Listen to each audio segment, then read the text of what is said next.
The air in the solicitor's office was thick with the scent of old paper and false sympathy. My father, Thomas Vance, had been buried only 3 days prior, and the raw, gaping wound of his absence was still fresh. Across the polished mahogany table sat my Aunt Fiona and Uncle Marcus Sterling, their faces composed in masks of theatrical grief. Fiona dabbed at a dry eye with a lace handkerchief while Marcus patted her hand, his expression one of solemn responsibility. They looked every bit the devoted, grieving family. I knew better. My father was a master horologist, a man who built worlds of intricate gears and delicate balance under a magnifying glass. His life was one of patience, precision, and integrity. The Sterlings, by contrast, lived a life of shortcuts, envy, and keeping up appearances. They had always looked at my father's modest success, his paid-off home, his respected business, his comfortable savings, as an affront to their own perpetually precarious finances. Mr. Davies, my father's old friend and solicitor, cleared his throat and began to read the last will and testament. I expected to hear the familiar, loving cadence of my father's wishes. The house and workshop to me, his only child, along with the savings he'd always called my foundation. Instead, the words that filled the stuffy room were alien, a cruel forgery of my father's voice. And to my beloved sister Fiona and her husband Marcus, Mr. Davies read, his own voice strained with disbelief. In gratitude for their devoted care in my final months, I bequeath my property at 14 Oakwood Lane, the entirety of my business, Vance Horology, and all savings and investment accounts. The room tilted, my breath caught in my throat. To my daughter, Ilara, he continued, hesitating before the final insult, I leave the sum of $5,000 to aid in her transition. Fiona let out a small, saccharine sob. "Oh, Thomas," she whispered, "so generous. He knew we'd take care of things." I stared at them, my shock curdling into a hot, sickening rage. "What have you done?" My voice was a low tremor. Marcus adopted a look of pained concern. "Ilara, darling, your father's mind was very clear at the end. He was worried about you, living so far away in the city. He wanted the estate to be managed by family who were present." Present? I had been there every weekend, driving 3 hours each way to sit with him, to read to him as his illness stole his words, to hold his hand. They had been present to vulture over his deathbed, to slip documents in front of his failing eyes, to guide his trembling hand to sign away my future. "This is a lie," I said, my voice rising. "My father would never, ever do this. You manipulated him." "The will is legally binding, Ilara, signed and witnessed," Marcus said smoothly, a flicker of triumph in his eyes. "We're sorry you feel this way. We only want to honor his final wishes." Mr. Davies looked at me with deep sympathy. "The signature appears valid, Ilara. Contesting this will be an uphill battle, especially since they were his primary caregivers at the very end." I left the office in a daze, the $5,000 check feeling like a slap in the face. The Sterlings had won. They had stolen my home, my father's legacy, and my security with a single, treacherous act of forgery.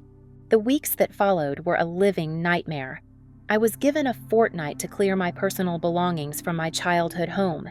Every object I touched was a memory. The scent of wood polish and oil in my father's workshop, the worn armchair where he taught me to read, the collection of tiny, intricate clocks on the mantelpiece. As I packed my life into cardboard boxes, I could hear Fiona and Marcus in the next room, discussing renovations with a contractor. They spoke of tearing down my father's workshop to build a wine cellar and replacing his handcrafted furniture with soulless, modern pieces. They were erasing him. They were erasing me. My grief was a heavy cloak, but underneath it, a different fire began to burn. It was the quiet, methodical fire of my father's daughter. He taught me to look for the hidden mechanism, the piece that makes everything else tick. On my last day in the house, I was clearing out his main workbench, a magnificent piece of oak he'd built himself. He had always been fastidious about it. As I wiped down the drawers, my fingers brushed against a small, almost invisible seam in the back of the bottom drawer. My heart quickened. I pressed it, and a slim, hidden compartment slid open with a soft click. Inside was a thin, leather-bound ledger and a single envelope. My hands trembled as I opened it. The ledger was filled with my father's precise, elegant script detailing financial transactions from over 20 years ago. Most were mundane, but one entry from 1998 stood out. Initial transfer to Helvetia Global Trust, Zurich. Account number 713-8B4-92C. For Alara's Foundation. The rainy day comes for us all. My mind raced. Helvetia Global Trust, a Swiss bank. I vaguely remembered a hushed conversation years ago, my father mentioning that Marcus, who fancied himself a financial wizard, had advised him on a discreet overseas investment as a hedge against economic downturns. It was a secret, a fail-safe.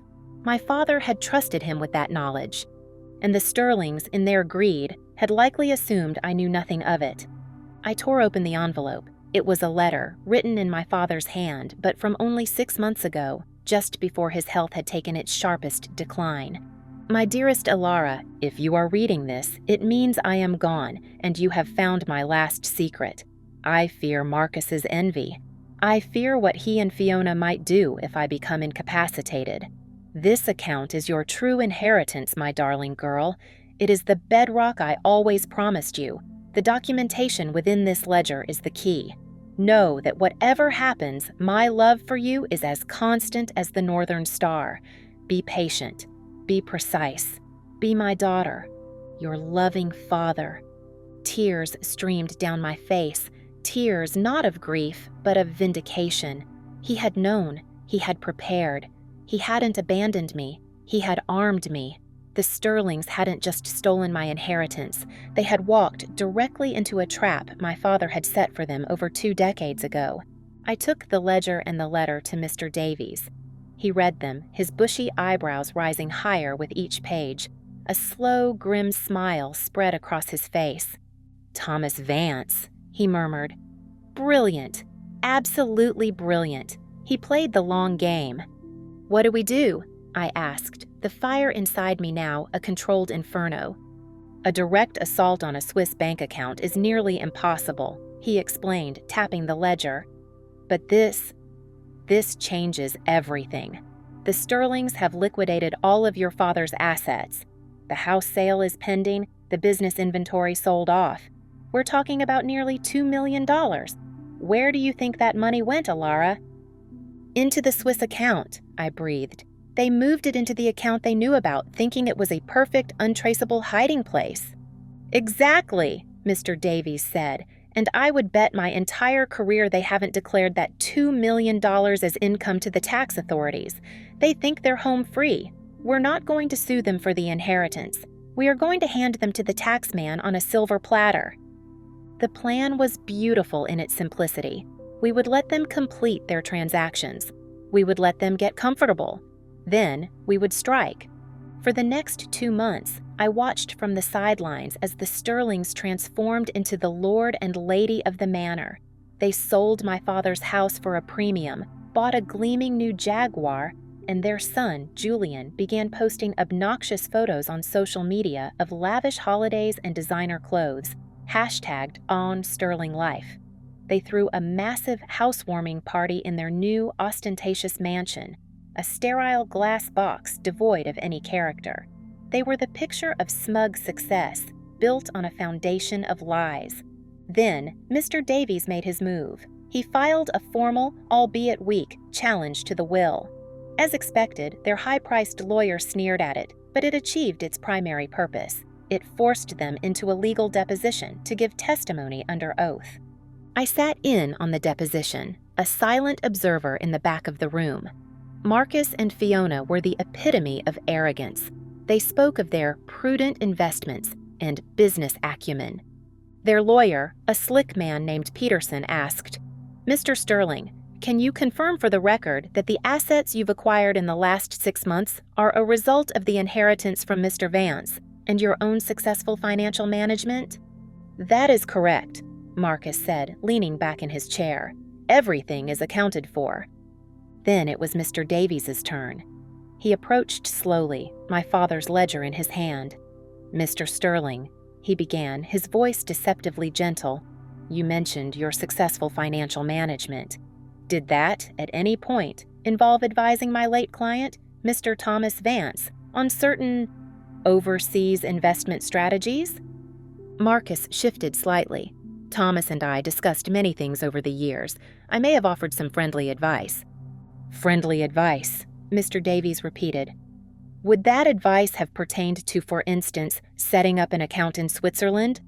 A flash of panic in Marcus's eyes. Peterson, their lawyer, sat up straighter. "Objection? Relevance?" "Highly relevant, counsel," Mr. Davies said smoothly. "As we are discussing the full scope of the deceased's estate." He turned back to Marcus. "Let me be more specific. Mr. Sterling, are you familiar with an entity known as the Helvetia Global Trust in Zurich?" The color drained from Marcus's face.